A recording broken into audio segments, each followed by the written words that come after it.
bodies of the river. Valley is the mountain, fire is the sunlight, turn the world around. Oh, so is life. Oh, so is life. Oh, so is life. Oh, so is life.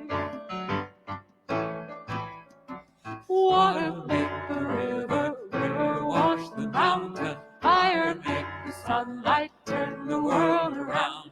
We are of the Spirit, truly of the Spirit, only can the Spirit turn the world around. Oh, so is life. Oh, so is life. Oh, so is life. Oh, so is life. Do you know who I am? Do I know who you are? See we one another clearly. Do we know who we are? Oh, so is life. Oh, so is life. Oh, so is life. Oh, so is life. Oh, so is life. Oh, so is life.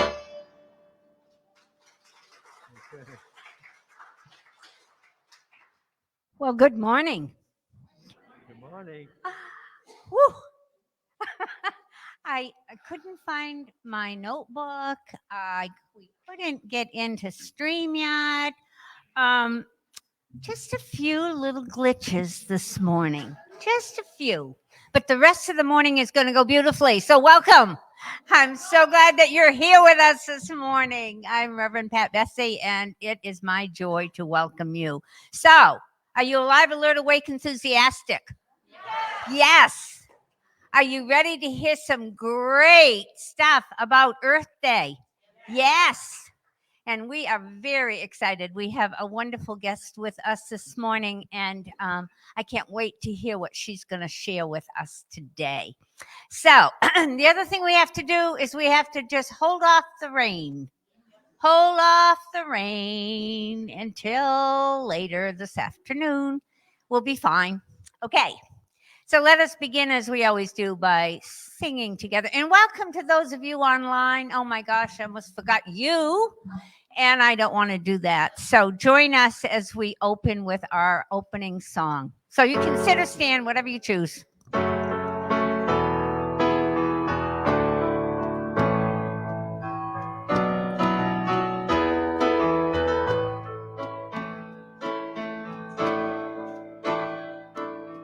Come, let us gather together.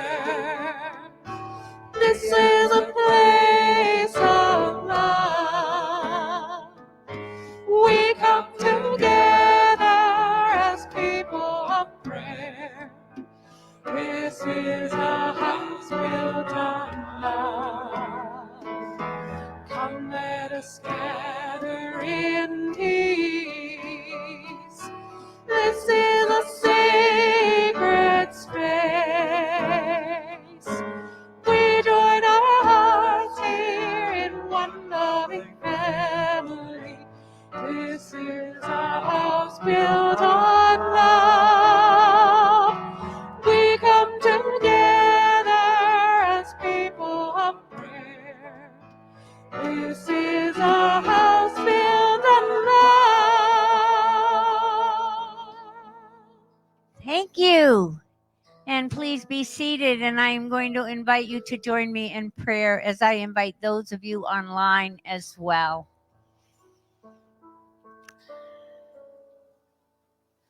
So as we open up our hearts, we open up our minds, we let the love that we are just flow out.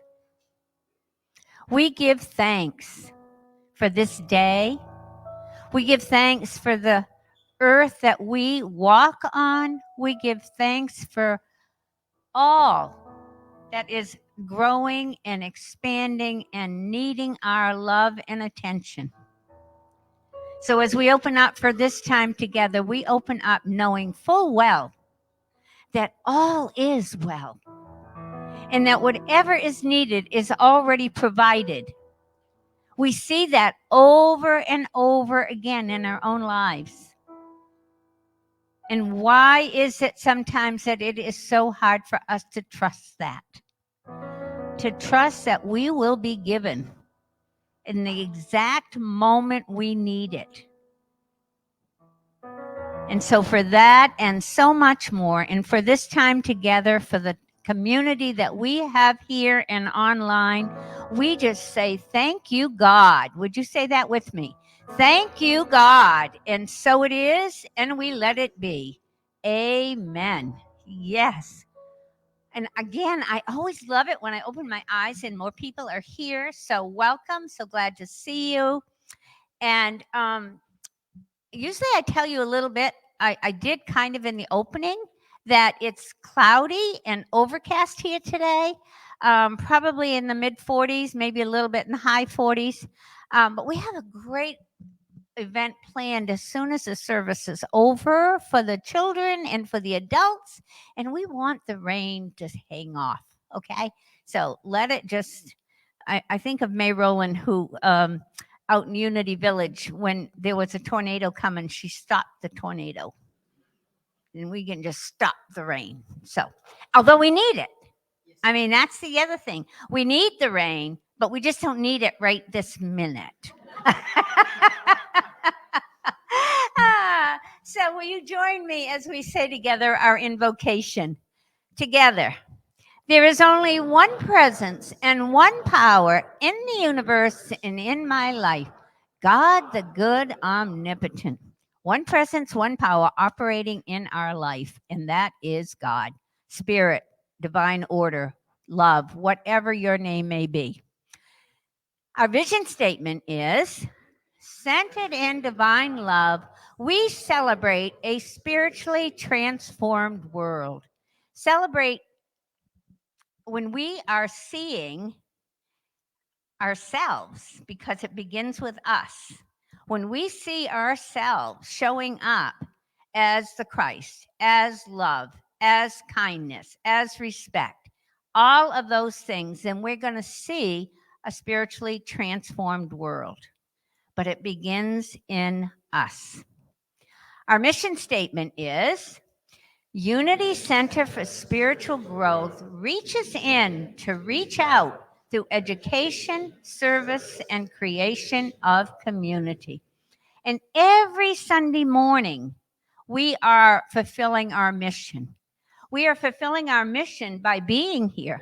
Service goes on. You couldn't have this time together if there weren't people serving. The kitchen, having your coffee, and today a potluck. Everybody that brought in food, that is service.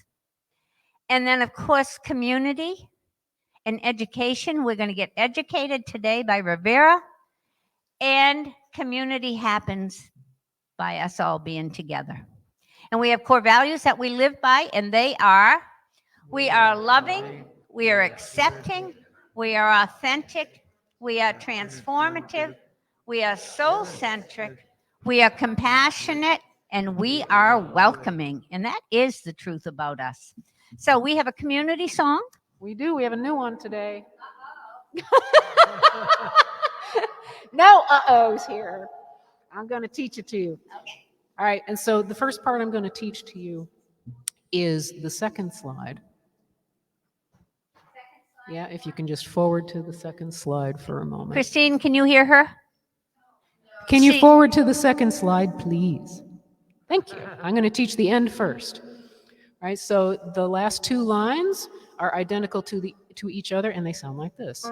My two hands hold the earth. My two hands hold the earth. I'm just going to sing that a couple of times so you get it in your ear.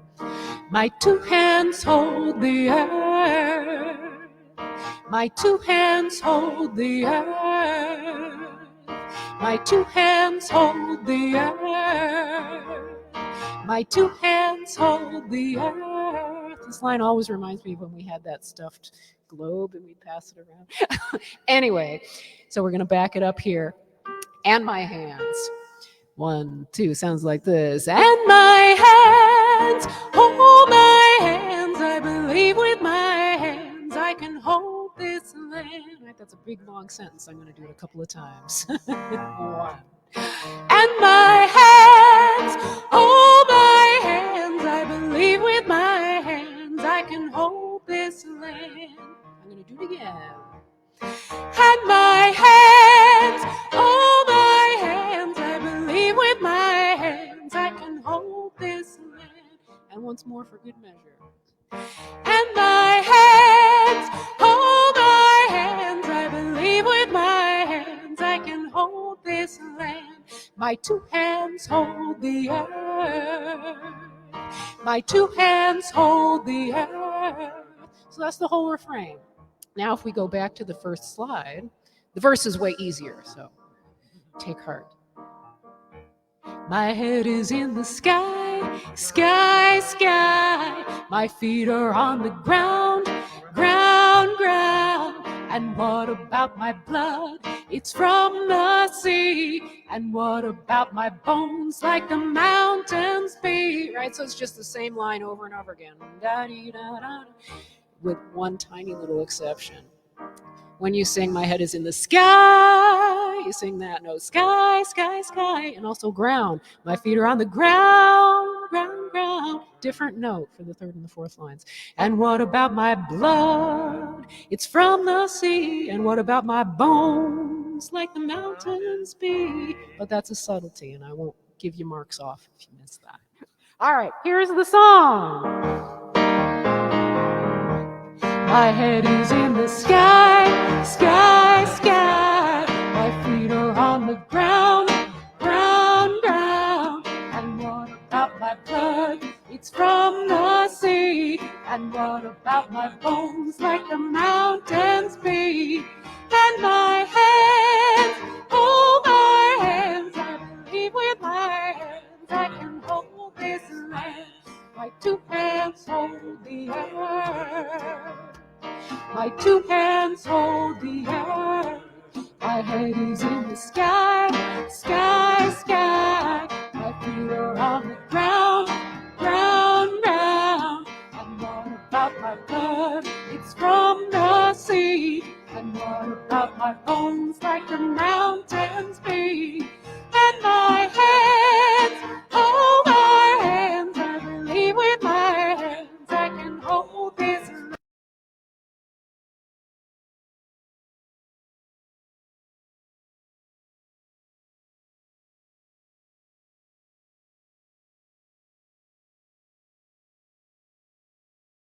I can hold this land.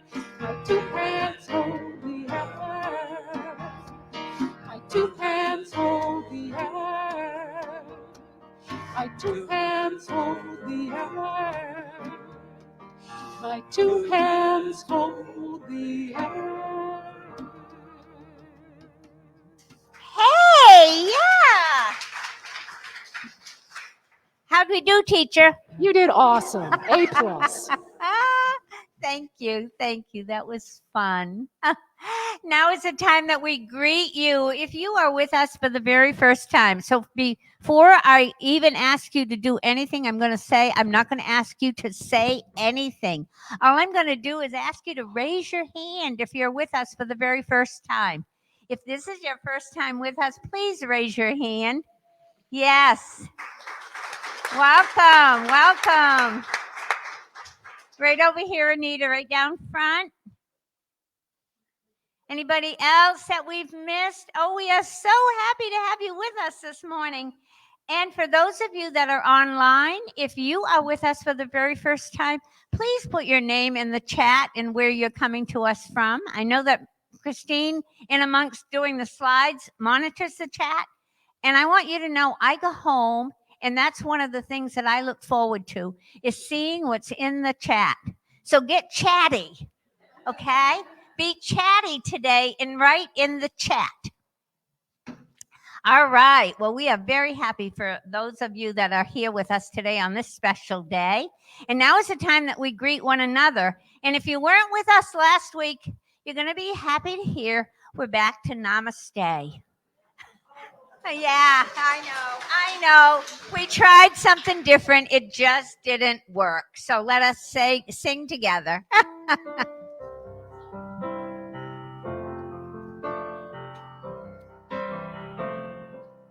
Namaste, Namaste. My heart sings Namaste. The Christ in me beholds the Christ in you. Namaste, Namaste, Namaste.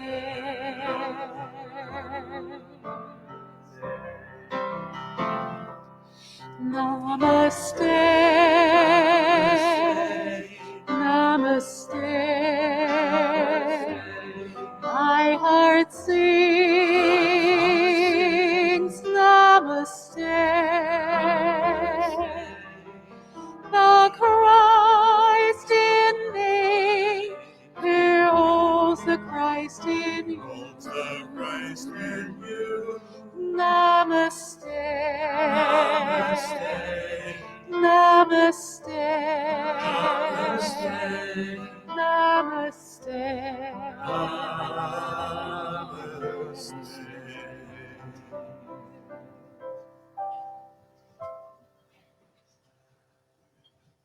That feels wonderful, doesn't it? Ah, being able to see the light in each other and the love. So this is the portion of the service where I share, and if you're with us for the very first time, I do this every week. And I do it every week because it is so important to your day-to-day living. And that is sharing the 5 basic principles that Unity's teachings are based on. And so the first one is that God is good and everywhere present. There is nowhere that you can be that God is not. And that's why. Why can't you be anywhere that God is not?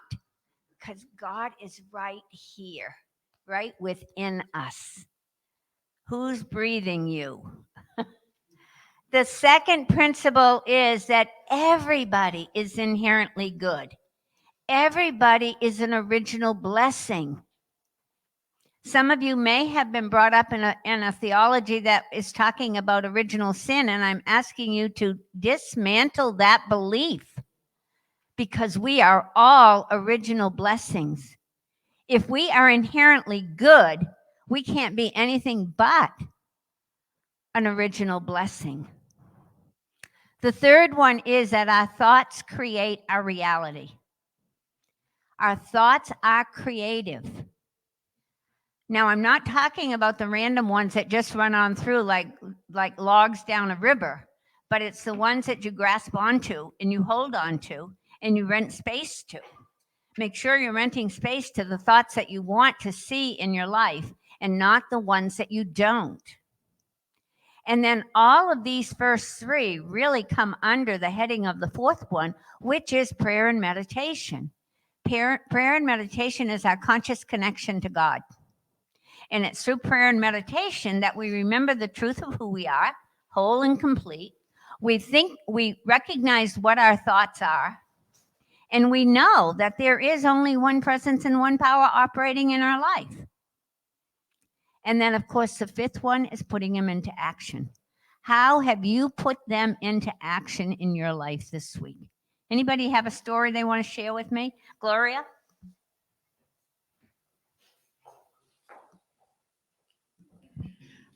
A year ago, some of you probably recall that I was asked to tell a story downtown at Congress Square Park.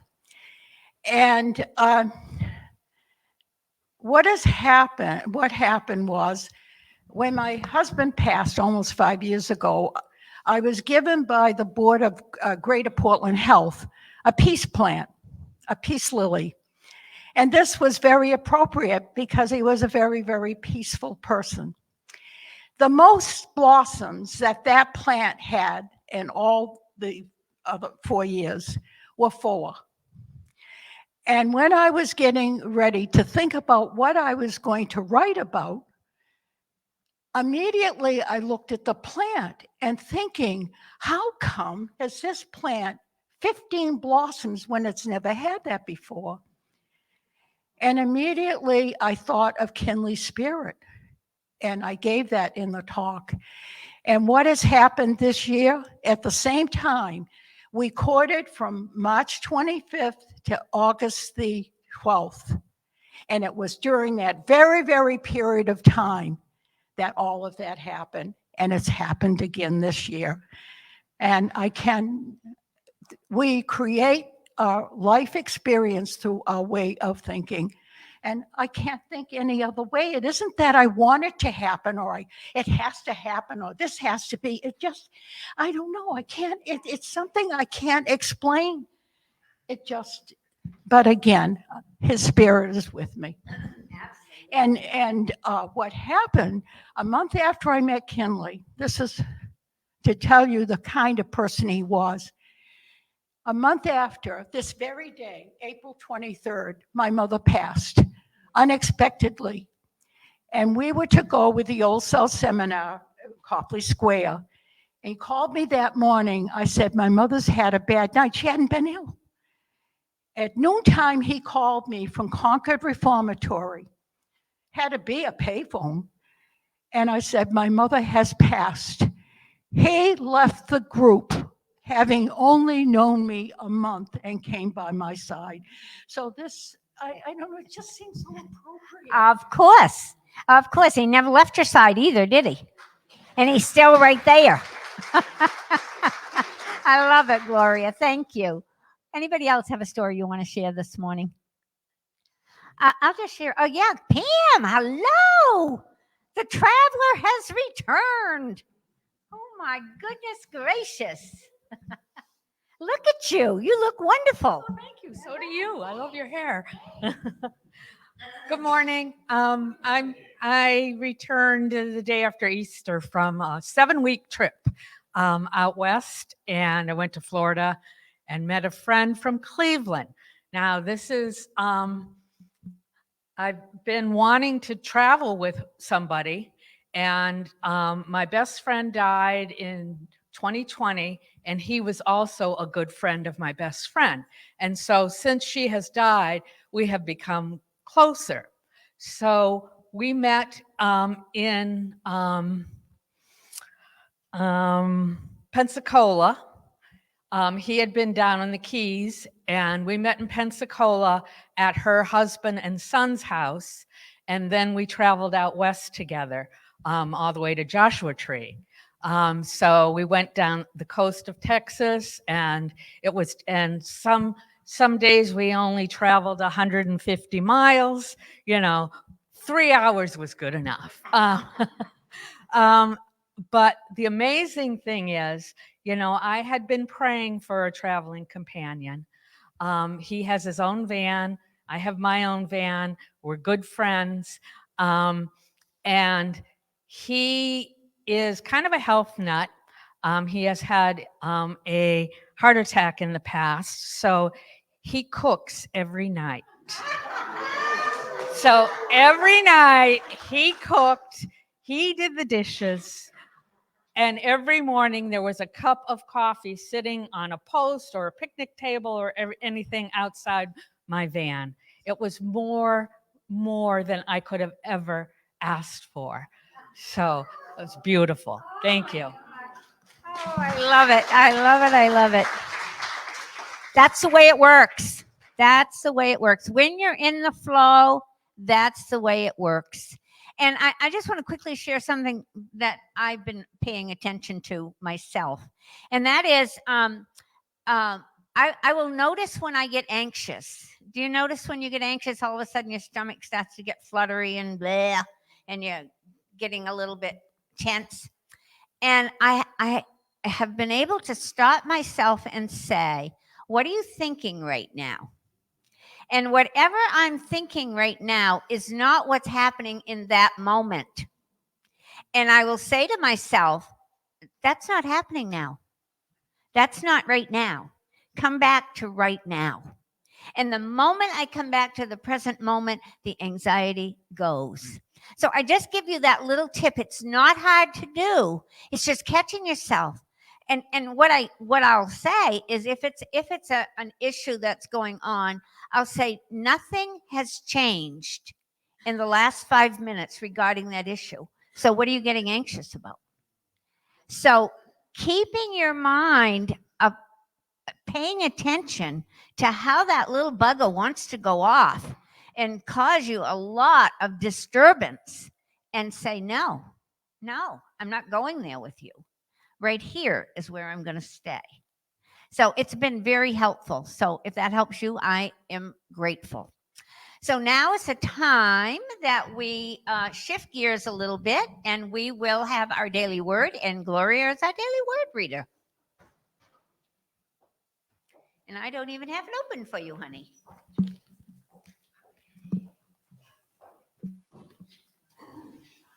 Oops, let me find it for you. April, look at that right there. Today's word is pray for others. As I pray, I affirm the activity of God in your life and mine. I am honored by the trust of those who ask me to pray with them. Whatever I am asked to pray about, my responsibility is always the same: to recognize all qualities of God are active, even in the most challenging circumstances. I remain steadfast affirming this truth.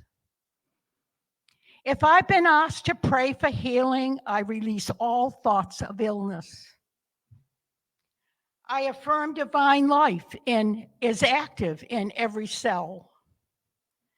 I see harmony and perfect function restored. If I'm praying for abundance, I entertain no thought of lack. I affirm divine wisdom, love, and understanding, guiding the one with whom I pray to make wise, prospering choices.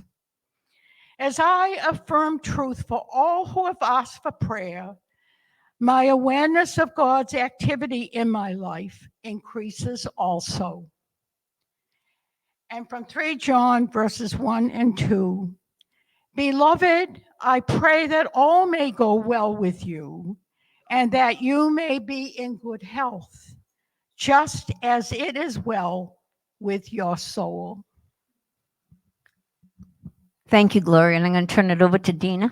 Thank you. To open up Rivera's talk this morning, this is a song by Dave Carter, Gentle Arms of Eden.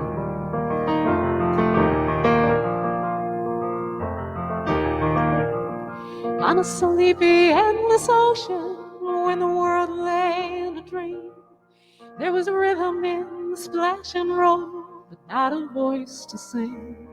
So the moon fell on the breakers, and the morning warmed the waves, till a single cell did jump and hum for joy as though to say, this is my home. If you know it, you can sing it. This is my only home. This is the only sacred ground that I have ever known. And should I stray in the dark night alone, rock me, goddess, in the gentle arms of Eden. And the day shone bright around her, till the one turned into two, and the two into 10,000 things, and old things into new. And on some virgin beachhead, one lonesome critter crawled, and he looked about and shouted out in his most astonished drawl, this is my home. This is my only home. This is the only sacred ground that I have ever known. And should I stray in the dark night alone, rock me, goddess, in the gentle arms of Eden.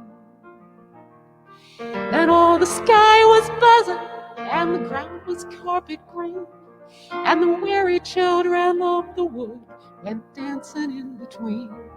And the people sang rejoicing when the field was glad with grain, this song of celebration from their cities on the plain. This is my home, this is my only home, this is the only sacred ground that I have ever known. And should I stray in the dark night alone, rock me, goddess, in the gentle arms of Eden. Now there's smoke across the harbor, there's factories on the shore, and the world is ill with greed and will and enterprise of war. But I will lay my burden in the cradle of your grace, and the shining beaches of your love, and the sea of your embrace. This is my home, this is my only home, this is the only sacred ground that I have ever known. And should I stray in the dark night alone, rock me, goddess, in the gentle arms of Eden. Rock me, goddess, in the gentle arms of Eden.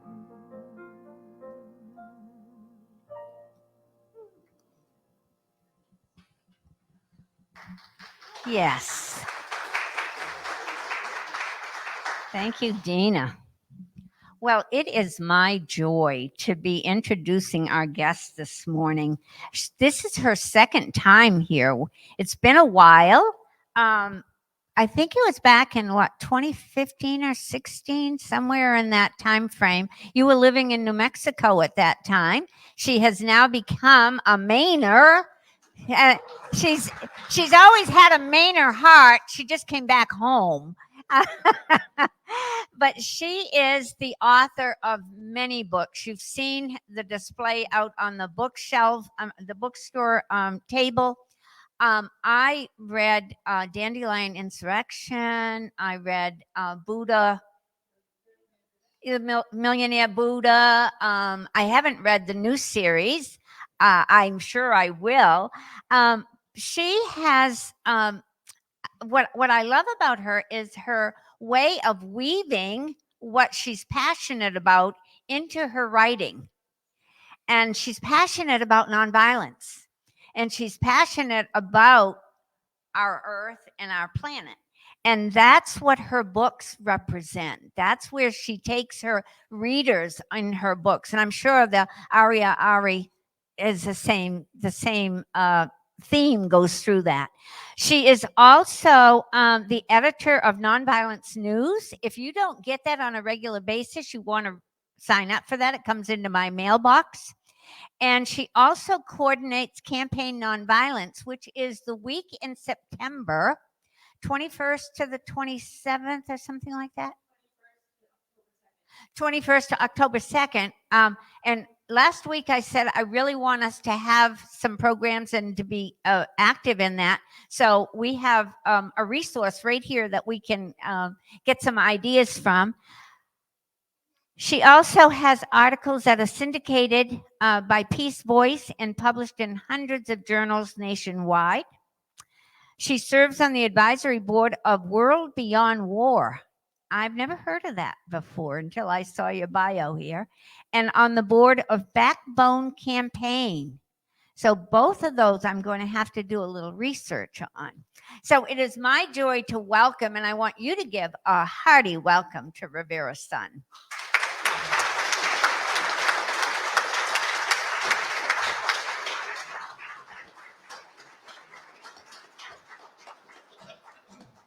So, can you hear me okay? All right. Thank you all for inviting me to come and speak with you today on this beautiful weekend of Earth Day. Did you go out and do things for Earth Day yesterday? Let's see a show of hands. All right. Thank you. Some of you did yard work. Some of you went protesting. Some of you went to celebrations, I'm sure. It's more important now than ever to honor the earth and to restore our sense of sacredness to it. So, the thing I'd like to start with today, because of where we stand, is a land acknowledgement for the Wabanaki peoples. So, this is the ancestral, traditional, and unceded territory of the Wabanaki people, the Mi'kmaq, the Maliseet, the Passamaquoddy, the Penobscot, and the Abenaki. And in making this acknowledgement, we acknowledge to be good allies and good neighbors, to respect their sovereignty as nations, and to ask our state and nation to do the same. I was born at Mercy General Hospital. The Lobsterman statue downtown is a relative of mine. My family have lived here for 9-10 generations at least. I love Maine deeply. It is woven into the fiber of my being. When I was a young person, 13 years old, my family moved up to Aroostook County, right on the border of Canada in the St. John Valley. Now, at that point, my parents, maybe like some of yours, had taken me to a number of different denominations: the Catholic Church of my mother's family, the Christian Science Church of my father's, and then some Unities and Unitarian Universalists, and I think we went to an Episcopalian. They'd expose us to world religions. And when I was 13, one Sunday morning, they told all 5 of us kids, walk out the door, go up to the land, and ask the divine to speak to you. So we're like, our parents are crazy, but okay. So we walk up to the hill, we all go different directions, and I'm waiting for the divine to speak to me. But all I hear are the birds, and all I hear are the crickets, and all I hear is the wind going through the pine trees. My mom said, look for the divine, look for the sacred. All I saw were the mosquitoes and the steepled pine trees and the meadow grasses swaying and these butterflies in the buttercups. And then all of a sudden it hit me.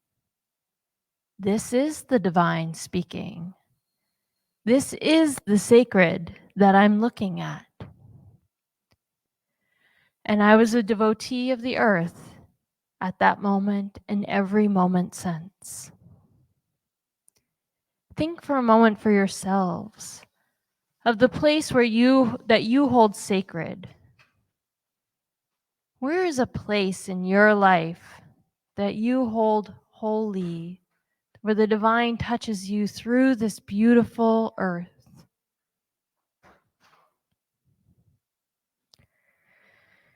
This reverence that you feel is the reverence we must extend to our entire planet. It is hard to be a devotee and a lover of the earth in a time of climate crisis. It forces our spiritual practice to grapple with our sorrow, for we are losing so much so quickly. It demands that we deal with our anger at the harm that is being done to this planet and to the thoughtless wantonness of those who are prioritizing greed over our only home in the universe. It asks us to wrestle with and confront our fear that this planet and our species may not be here forever, and that no matter how much we do, it may not be enough. To love the earth right now is an intense spiritual practice of working through those 3 things, fear, anger, and sorrow, over and over and over again, in order to feel in greater measure love, reverence, commitment, dedication, passion, courage, and action on behalf of all that we hold holy and sacred. When I learned 2 years ago that our iconic moose — how many of you love moose, by the way? Yeah, right? What's not to love? They're so wacky. And 2 years ago, 80 to 90% of their babies died because of those ticks. 80,000 ticks on a little baby moose, sucking them dry. Now, the tick population had an uptick because we didn't get that cold winter early enough to kill them off. The climate crisis is hitting us in ways that we cannot ignore. From floods to forest fires to droughts to unseasonable weather patterns to super hurricanes. But it's also now touching things that I cannot imagine Maine without. The moose, the lobster. We're seeing a precipitous drop-off of phytoplankton, which are not lobster. They're much less iconic. They're like teeny tiny little algae things all through the coast of Maine. Really don't make for great photo shoots, but they're absolutely essential to the womb of the ocean upon which all life on Earth emerged and all life essentially and fundamentally depends. This crisis demands that our love move us into action. And we do, as the great popular education theorist and practitioner Paulo Freire said, pray with our feet. It demands that we take a similar practice to what the wonderful Buddhist monk Thich Nhat Hanh did in the 1960s during the Vietnam War, when he, as a very young monk, said it is no longer okay to sit in the monasteries meditating when they're bombing the villages. We as Buddhist monks must come down off our meditation cushions. We must take our cushion and put it on our feet and walk our prayers into action. And we must do this with all of our spirituality intact. Because if we're wrestling with sorrow, fear, and anger, imagine what those Buddhist monks were wrestling with. And yet they found a way to show up, to take care of villagers, to feed children, to defy all sides of that war to call to peace. In these times, loving the earth asks us to be engaged, just as the Buddhists engage their Buddhism. I see signs of this all over the planet, and they are some of the most inspiring and beautiful stories I've ever run across. In Italy, there's a fisherman who was very upset because the big commercial fishermen were dragging trawl nets through the bottom of his bay. You all know what a trawl net is? We have some challenges with that here. So what he did was he commissioned local artists to build giant concrete statues of people, of animals, and then he dropped them into the bottom of the bay. So when the nets came through and the statue was like this, maybe John Travolta-esque, the net caught on the statue and it pulled apart and the net ripped. And very soon, the trawlers decided it wasn't economic to fish in that bay. Love in action, prayer in action. In Finland, now Finland doesn't have any moose. Finland has reindeer. And the reindeer population has been doing quite well. They're very excited about that mostly, but they had this little problem, which, like the moose, the reindeer were getting on the road.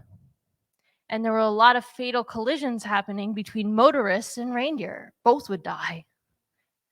So some Finns were like, I guess it's time to cull the reindeer herds.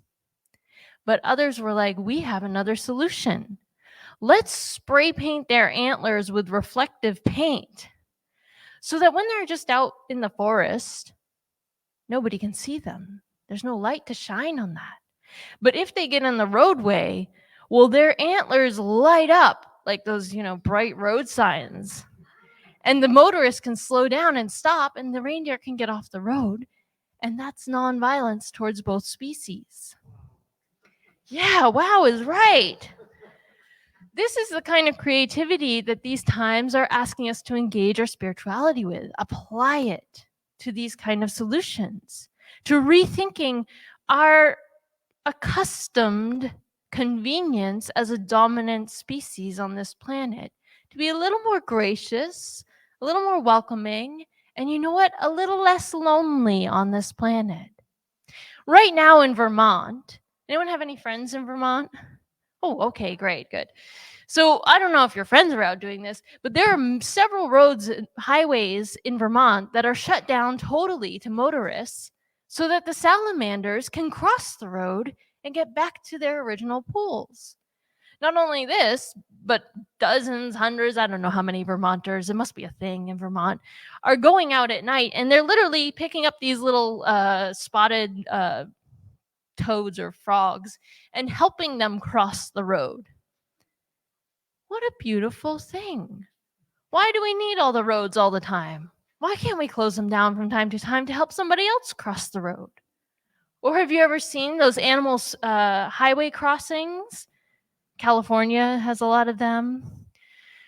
This kind of rethinking how we relate to other species is an invitation for our spirituality in these times. Even amidst this crazy crisis with its dire circumstance and looming deadline, the invitation of holding these things sacred is enlivening, invigorating. It asks us to be aware of some of the most amazing stories on the planet. I'm excited to apply my faith in these times. So, there are many ways to do this. I want to share one more story, a historic story from India.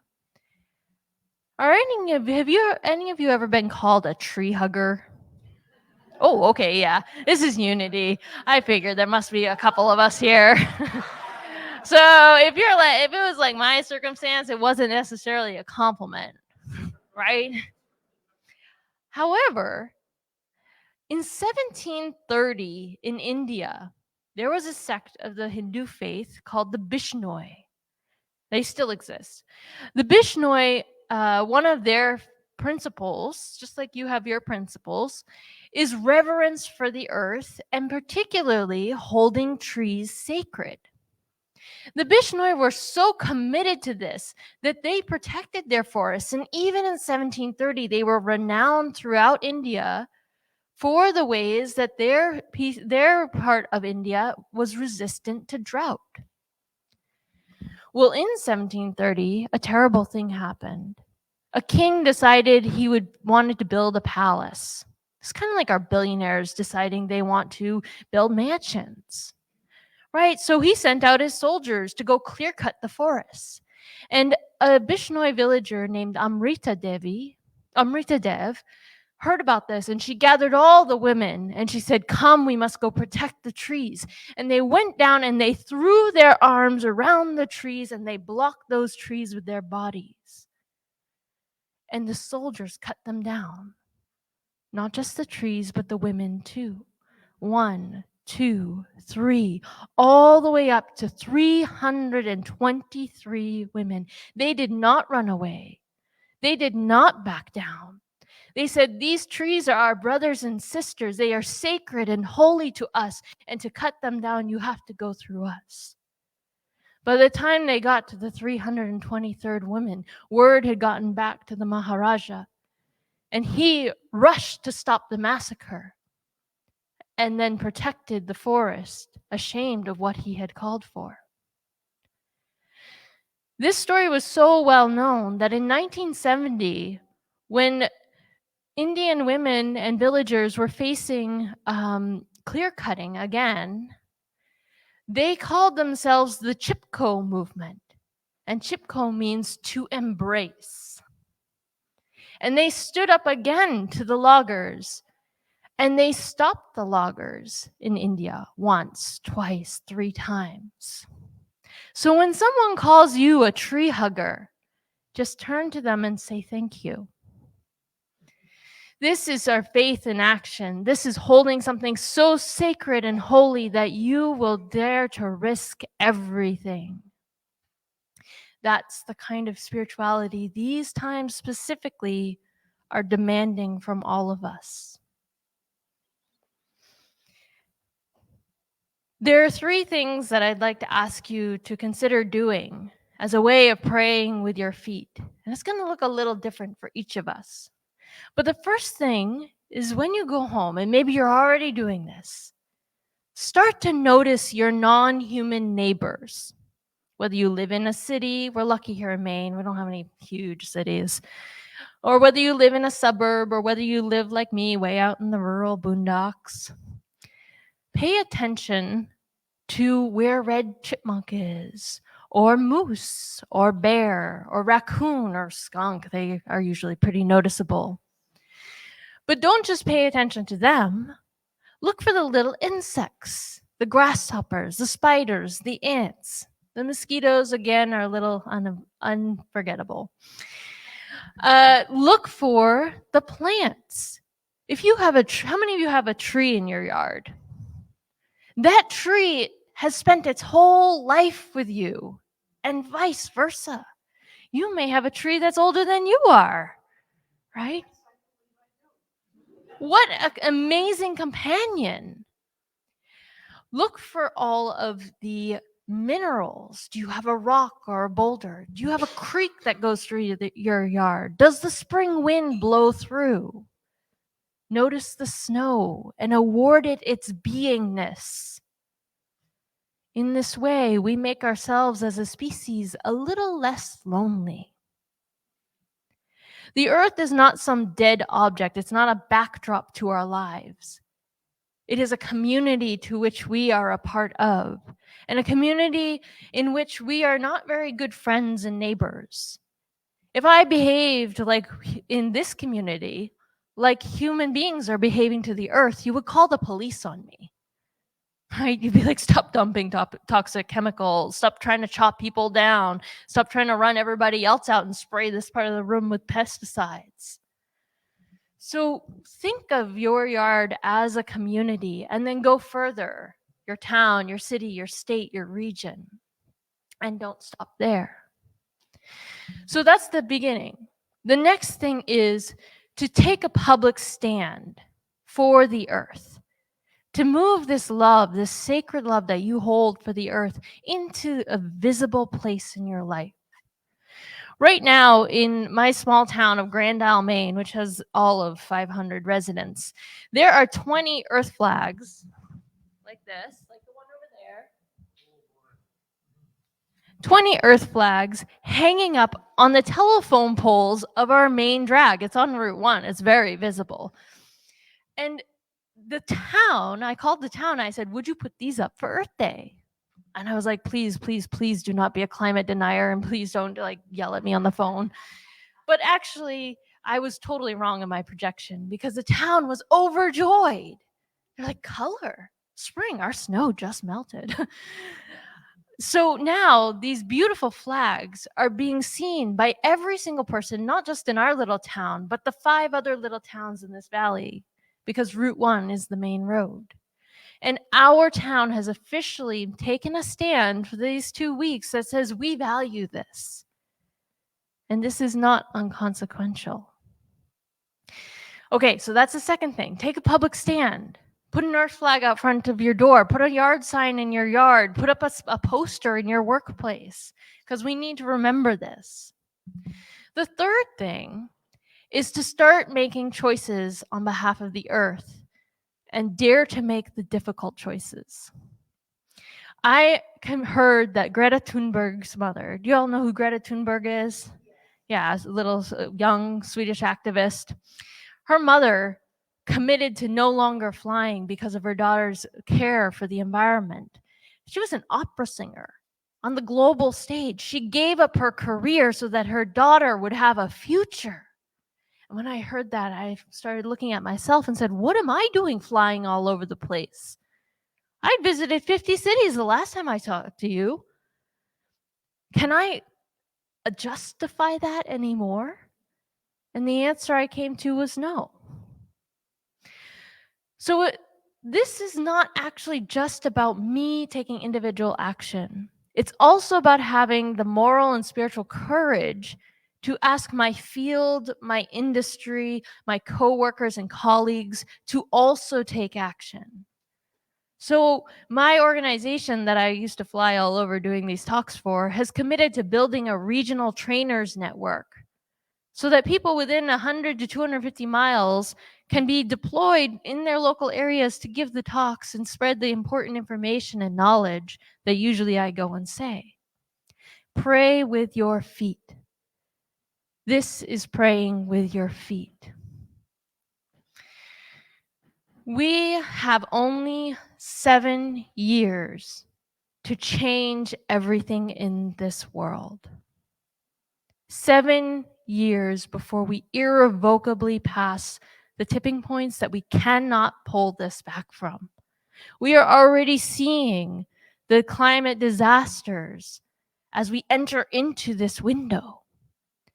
Now, 7 years, that seems so short, but here's the thing. We're really good at planning for 7 years, right? We actually kind of have a pretty good sense of what we're going to be doing in our lives in the next 7 years. Grandkids are going to come along. Some of our grandkids might be graduating high school. Kids might be growing up. You know, we may be deciding how to spend our retirement or choosing a career, choosing where we're going to live, right? So this isn't an unknown period of time. So when you're thinking ahead to what you want to do this year, next year, the year after that, please also think, what are you going to do to help yourself, your family, your community, your state move into alignment with what the climate crisis demands? Take it practically and seriously. Now, many of you were born and raised in Maine or from the region, or at least you've been here long enough to get a good dose of Yankee sensibility. We're really good at this kind of pragmatic planning, right? Use that. Use that for these times. Because if we don't take action, it will be a spiritual failing of such catastrophic proportions that there will be no more humans left to actually make a worse one than this. So I'm also a storyteller, and here's what I'm going to leave you with, because it's not all gloom and doom. I love big stories. I love epic stories. I was born for them. How many of you watched The Lord of the Rings or read the books? It's extra points for reading them. So this story that we're living through at this moment of human history is the biggest, most epic, most incredible story in human experience. The Lord of the Rings has nothing on the drama of this moment. Our existential crisis is way bigger than Mordor. But we're here pretending that we're walking through a little story that's like a sitcom. That's like a rom-com, right? We need to step up. And you may feel like hobbits in this story. You may be like, where's my 11s and 6s and 12s? And oh my God, what are those orcs doing there? But what got the hobbits through The Lord of the Rings and what will get us through these times is the companions on the road. So be good companions to one another. Pick each other up when you get tired and when you're in despair. Stand between your friend and their fear as if you're guarding them from an orc. Ask someone who would rather go back to sleep to wake up and realize you're in this epic adventure. For if we do this, we will have future descendants. And those descendants will only be able to tell one story about these times. One story about each and every single one of you. And you know what they will say? Ancestors, thank you. Thank you. Thank you for what you did in this moment. Thank you for standing up in your courage, for confronting your fear and your sorrow and your anger, for renewing your spiritual faith, for remembering that your love of the earth and your love of humanity is worth paying attention to the hard and beautiful parts of these times. Ancestors, thank you. Because of you, I am here. So thank you.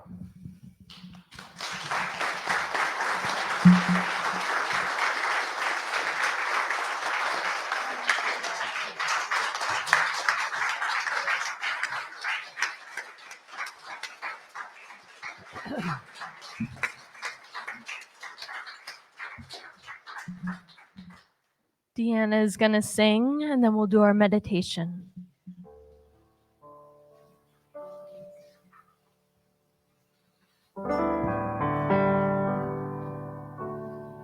When I'm quiet in prayer, I open my heart.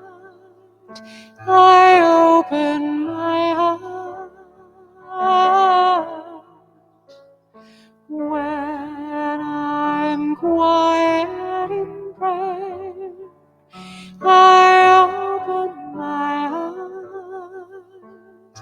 Hallelujah.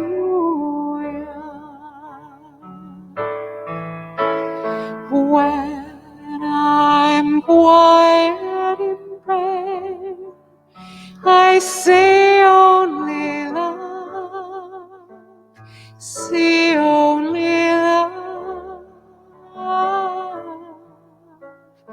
When I'm quiet in prayer, I see only love. Hallelujah.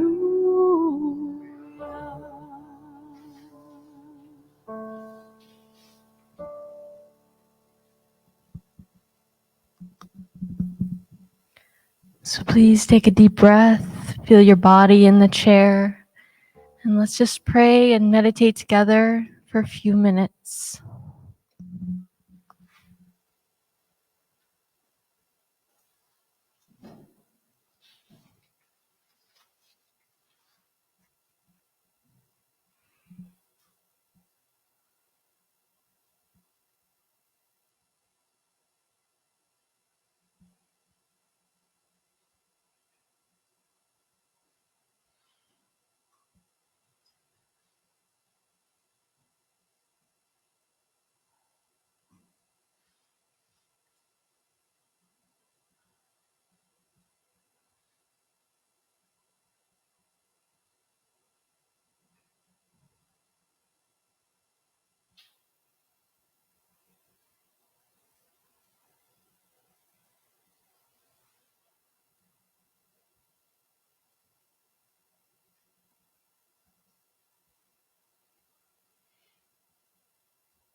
And as you're ready, come back to the room.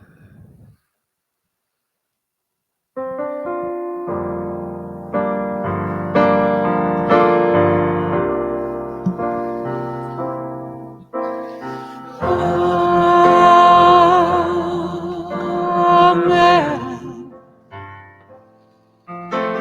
Amen.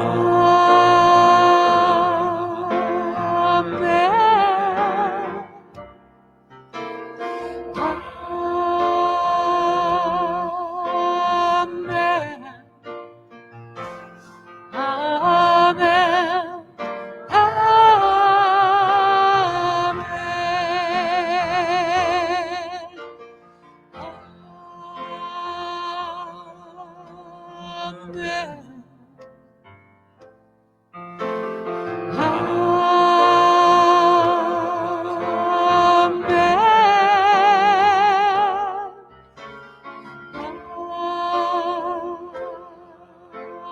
Amen.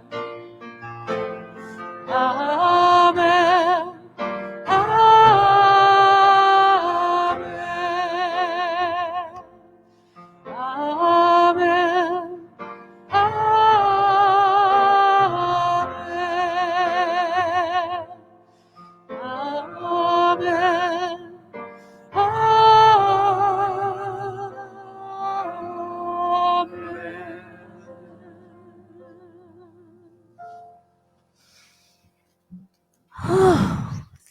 Thank you, thank you, thank you.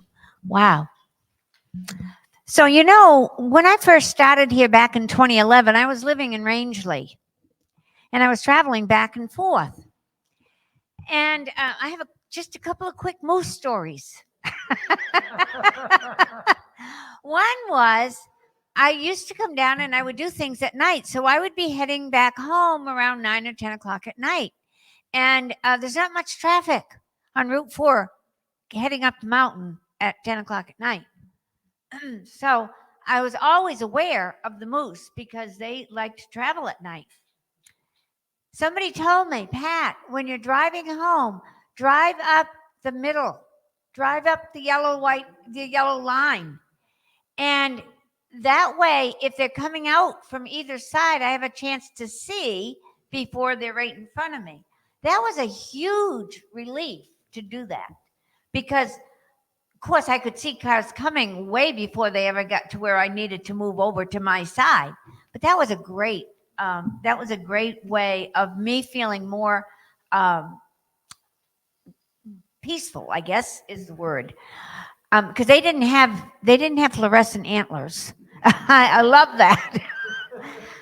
The other story I want to tell you is my mom was living with us and she had her TV room and it looked up our driveway. We had a long driveway that went up to the dirt road at the head of it. And one day she called Leroy and she said, Leroy, come in here. She said, you got a tree growing in the middle of your driveway. He looked out and he said, Annie, that's a moose. So they were always, they're so majestic. Oh my gosh, they are so majestic. And when you see one with their baby, oh, yeah. So speaking of that, we have a lot of things that are majestic that are happening around here, and it just happened in the last hour. Our prayer partner today is Barbara Kowalska. She will be happy to pray with you at the conclusion of the service. A Course in Miracles is happening. That's in the back of the room. No, I think they're going to use the kids' cottage. Yes, I think it needs to be in here. Oh, well, if you turn the heat up. Thank you. No vigil today. Women's Writing Group is Monday night at 6:30. For those of you that have registered for April, see you there because I'll be leading that Monday night. On Thursday at 2 o'clock, we are going to be gathering to put together packets from Hagar's Well.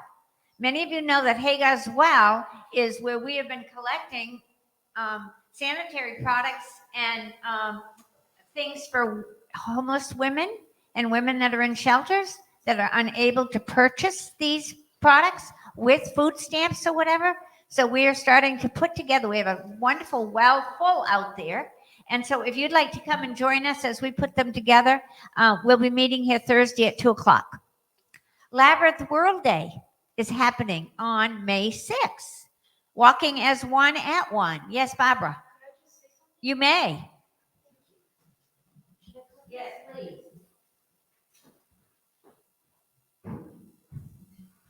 As many of us have walked the labyrinth, I just wanted to let you know that this labyrinth walk, this labyrinth day, May 6th, is special because it's for peace. And the idea is walk as one for one. So the whole world community at 1 o'clock. So what's going to happen is at 1 o'clock in every time zone around the world, people will be radiating the energy of peace, walking with the intention of bringing forth peace. And so that energy is going to envelop the world. And we can be part of that. So please come. Yes. Awesome. Todd is going to be doing another one of his Gong Journey workshops. How many of you attended the one he did before? Yes. All right. Well, he's going to be doing another one. It's going to be on May 19th. It's a Friday evening. It will be from 7 to 9. And I'm looking forward to it because I wasn't able to do the last one. Then the following day is our cleanup day. So we hope that you will join us from 9 to 1. We will have some different areas that you can sign up for to do specific things. And there's going to be some inside cleaning done as well. So if you can put that on your calendar, we would love to see you. And I think those are the things that I want to bring to the forefront at this moment. Always check Heart Thoughts and make sure that and I never said that to the people that got their packets today. If you are with us for the very first time and there is a welcome card on the front of it, if you're willing to leave that with us, fill it out and leave it with us, we would love to put you on our mailing list. And so you get our weekly updates of what's going on. So the other thing that's happening is we're doing some revisions on our website. So you may be seeing some changes there as well. And so now is the time that we receive our tithes and offerings. And this is a very special time of our service because this whole community is in this building, and everything that happens here is a result of your giving. We don't have any other sources of income other than the generosity of all of you. So we are very grateful for all that you are able to do and to give. And it's like for us to be able to have somebody like Rivera come. So we are so, so grateful. And so let us say together our offering statement together. Divine love flowing from me blesses and multiplies all that I have, all that I give, and all that I receive. Thank you, God, for the joy of giving. And whether you're giving today or not, please come forward because there are affirmations in this bowl. Make sure you take one. Also, these right here are for you to put a prayer for the earth, and they go on this tree for the earth and for peace. All right. I think that's it. While the offering's being taken, please feel free to join us in singing Thank You for This Life.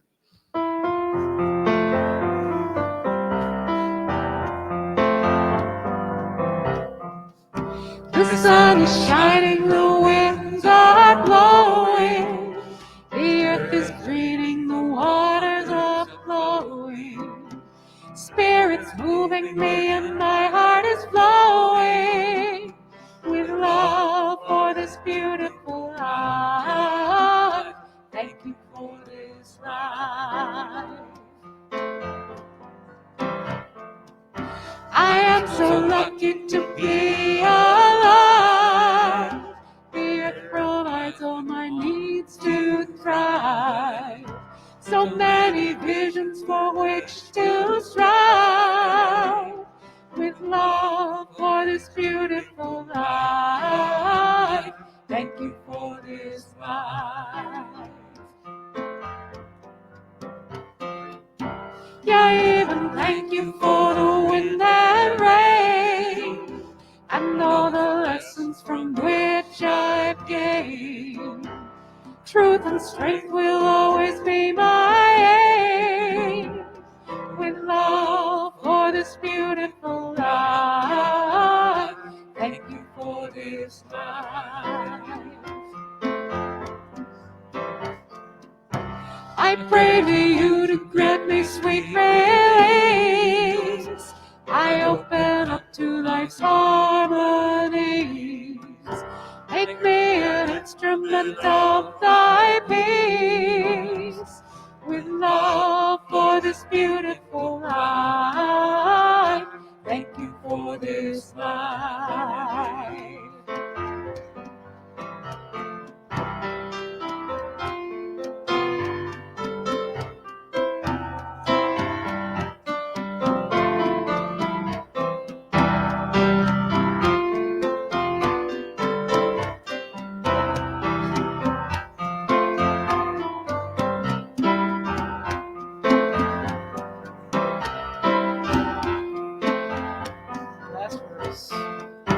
I pray to you to grant me sweet release.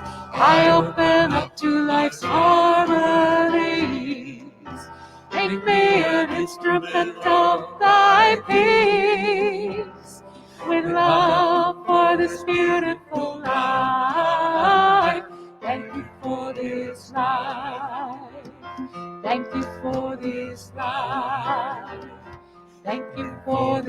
life.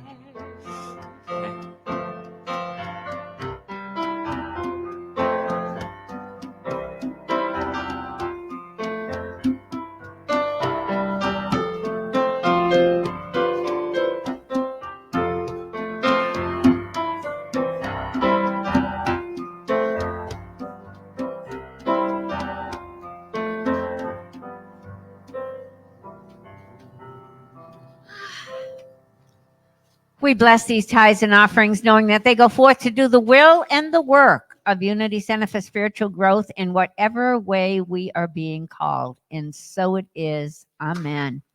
I think our kids have gone outside. So let us just stand as we sing together our closing peace song.